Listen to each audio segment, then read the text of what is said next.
राम राम भाई सभी को। तो आज की इस वीडियो में हम बात करने वाले हैं जो आप हरियाणा में देखने को मिल रहा होगा कि काफ़ियों की जो है वो बुढ़ापा पेंशन जो है वो काट दी गई है। और काफ़ियों के जो है बीपीएल कार्ड काफ़ी समय से कटने स्टार्ट हो चुके हैं, काफ़ियों के कट चुके हैं। जो आपका राशन कार्ड है उसका जो अब लाभ है आपको नहीं मिल रहा होगा। बाकी जो बुढ़ापा पेंशन है वो भी कटनी स्टार्ट हो चुकी है, काफ़ियों की कट भी चुकी है। तो आज इस वीडियो में हम उसी से रिलेटेड बात करेंगे कि आपका जो है पेंशन रुकने का मुख्य कारण क्या है, या फिर मतलब कि क्या क्या जो है परेशानी जो है आपको मतलब कि हो सकती है आगे भी किसी और लाभ को लेने में, या फिर कोई अगर मान लो आपकी पेंशन कट गई है तो उसको सुधारने का क्या मौका है। क्या आप अगर मान लो कट गई है तो दोबारा उसको स्टार्ट कर सकते हैं या नहीं। तो इस वीडियो में हम अच्छे से डिटेल में बात करेंगे। थोड़ी छोटी ही वीडियो होगी, 3-4 मिनट की लगभग। तो वीडियो को एक बार प्रॉपरली अच्छे से देख लेना, आपके लिए काफ़ी ज़्यादा फ़ायदेमंद होगी। ठीक है।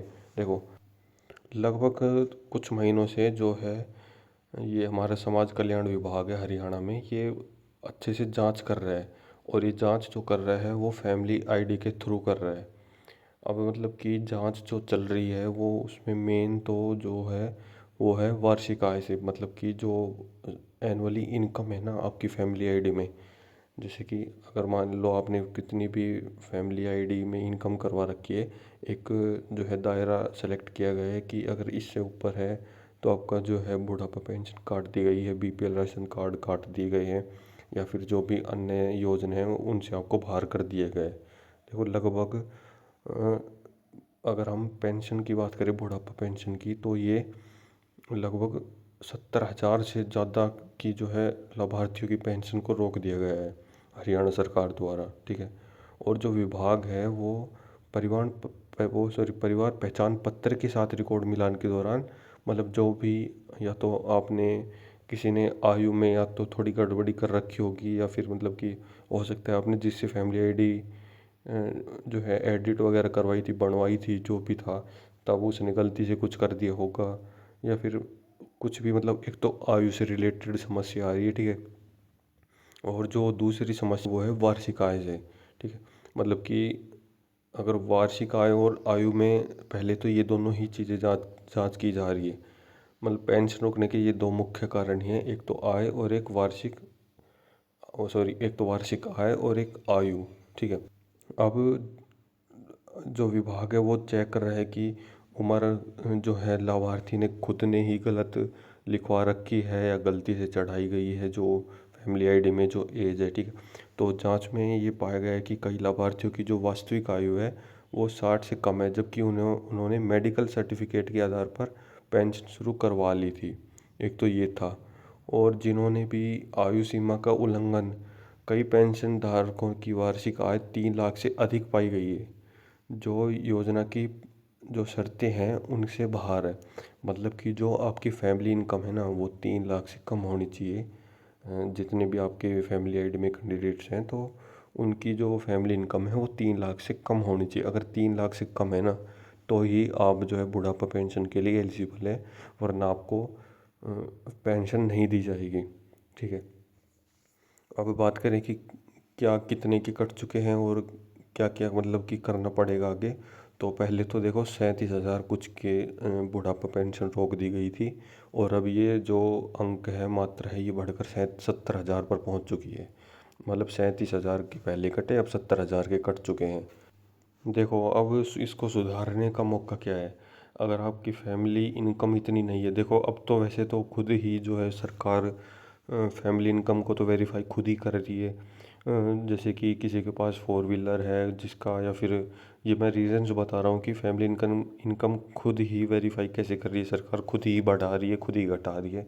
तो उसके रीज़न्स क्या है। मेन तो रीज़न ये है कि जिसके पास फोर व्हीलर है ना उनकी जो है फैमिली इनकम सरकार बढ़ा रही है और उनको योजना से बाहर किया जा रहा है। या फिर जिनके जो है बिल ज़्यादा आ रहा है, बिजली का बिल होता है ना वो ज़्यादा आ रहा है, या फिर जैसे कि कोई किसान भाई है वो फसल जो है वो बेचता है, तो उसके हिसाब से एक कंडीशन थी। मैंने एक वीडियो अपलोड कर रखी है इसके रिलेटेड, डिटेल में मैंने और भी ज़्यादा काफ़ी सारे रीजंस बता रखे हैं ये तो मैंने 2-3 ऊपर ऊपर के बता दी, जो मेन कारण है उसको एक बार डिटेल में ज़रूर चेक कर लेना। लॉन्ग वीडियो है, उसमें आपको पता चल जाएगा कि हाँ आप बीपीएल कार्ड है फिर जो है बुढ़ापा पेंशन के लिए एलिजिबल है भी या नहीं, ठीक है। अब ये तो थी आयु की जो है वो सीमा की, सॉरी वो फैमिली इनकम की, वार्षिक आय की, एनुअल इनकम की। अब बात करें कि जिनकी आयु सीमा है वो क्या करें। देखो वीडियो थोड़ी लंबी बन गई, कोई बात नहीं, अब ये सिर्फ एक छोटा सा पॉइंट है। देखो जिन भी बुजुर्गों की अभी 60 से कम एज है ना, मतलब ओ सॉरी 60 प्लस एज है, ठीक है। मतलब कि अगर आप हो एलिजिबल बुढ़ापा पेंशन के लिए, तो आपको मतलब कि अगर गलती से अगर उम्र चढ़ गई है ना आपकी ज़्यादा, सॉरी कम, तो आप क्या कर सकते हो, अपनी आयु से संबंधित कोई दस्तावेज जैसे कि जन्म प्रमाण पत्र हो गया, या फिर कोई स्कूल का सर्टिफिकेट, जैसे 10वीं का जो main basically date of birth के लिए ही मान्य होता है, कोई स्कूल का सर्टिफिकेट हो या कोई जन्म प्रमाण पत्र हो, ऐसा कुछ आपको दस्तावेज जमा करना होगा विभाग के सामने, ताकि जो है आपकी फिर उस डॉक्यूमेंट का जांच होकर आपकी पेंशन दुबला कर दी जाए। अगर आपके पास ऐसा कोई डॉक्यूमेंट नहीं है तो आपको मतलब कि थोड़ी समस्या हो सकती है आप अपनी पेंशन दोबारा से चालू करवाने के लिए। बाकी ये दो मेन रीजंस हैं जिनके अभी 70,000 के जो कटे हैं ना बुढ़ापा पेंशन, तो ये ही दो मेन रीजंस पाए गए हैं। बाकी कोई और एक और न्यूज़ निकल के आई है, वो मैं एक अलग वीडियो में बनाऊंगा, क्योंकि ये थोड़ी ज़्यादा लंबी वीडियो हो गई। पहले आप में से जिनका भी ये दो मेन रीज़न है ना, इन पे फोकस करो, क्योंकि जो 70,000 अभी कटे हैं वो इन्हीं दो रीज़न से कट रही हैं, ठीक है। तो मैं आगे और भी कोई न्यूज़ आएगी इससे रिलेटेड तो मैं आप तक ज़रूर पहुंचाने की कोशिश करूंगा। तो यही थी आज की वीडियो। वीडियो पसंद आई हो तो लाइक करके चैनल को सब्सक्राइब जरूर से कर देना। मिलते अगली वीडियो में, तब तक के लिए जय हिंद जय भारत।